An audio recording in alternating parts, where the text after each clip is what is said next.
నమస్తే welcome to Raj news special drive నేను శ్రీకాంత్. హైదరాబాద్లో ఇందిరమ్మ ఇండ్లపైన రాజకీయ రగడ నడుస్తోంది. రేవంత్ రెడ్డి సర్కార్ తీరుపైన ప్రతిపక్షాలు భగ్గుమంటున్నాయి. ఇండ్లు లేని గ్రేటర్ వాసులకు తెలంగాణ సర్కార్ గుడ్ న్యూస్ చెప్పింది. హైదరాబాద్లో పేదలకు ఇండ్లు అంటోంది హస్తం పార్టీ. 26 అసెంబ్లీ నియోజకవర్గాల్లో ఇండ్ల నిర్మాణాలు చేపట్టబోతున్నారు. ఒక్కో టవర్లో 10 ఫ్లోర్లు, అంతస్తుకు 12 ఫ్లాట్లు ఉంటాయని చెప్పుకొస్తున్నారు కాంగ్రెస్ పార్టీ నేతలు. జిహెచ్ఎంసీ సైబరాబాద్ మల్కాజ్గిరిలో 1,00,000 ఇండ్లు పూర్తి చేస్తామన్నారు. అయితే లబ్ధిదారులపై భారం మోపడంపై బీఆర్ఎస్ పార్టీ ఆగ్రహం వ్యక్తం చేస్తోంది. కేసీఆర్ హయాంలో కట్టిన డబుల్ బెడ్రూమ్ ఇళ్లను పంపిణీ చేయాలని డిమాండ్ చేస్తోంది. ఎన్నికల స్టంట్ అంటోంది ఇటు కమలదళం. ప్రజల సొమ్ముతో బిజినెస్ చేస్తారా అంటూ భారతీయ జనతా పార్టీ లీడర్లు ప్రశ్నిస్తున్నారు.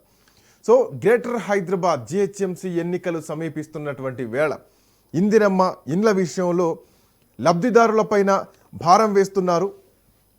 ఇల్లు ధర 11 లక్షలు అయితే అందులో 5 లక్షలు ప్రభుత్వం భరిస్తే లబ్ధిదారులు 6 లక్షలు చెల్లించాల్సి ఉంటుంది అన్న వాదన పైన బీఆర్ఎస్ పార్టీ నాయకులు ఈరోజు అసెంబ్లీలో మాట్లాడడానికి మీడియా పాయింట్ దగ్గర చేరుకున్నారు. అయితే అక్కడ పర్మిషన్ ఇవ్వలేదు మాట్లాడడానికి.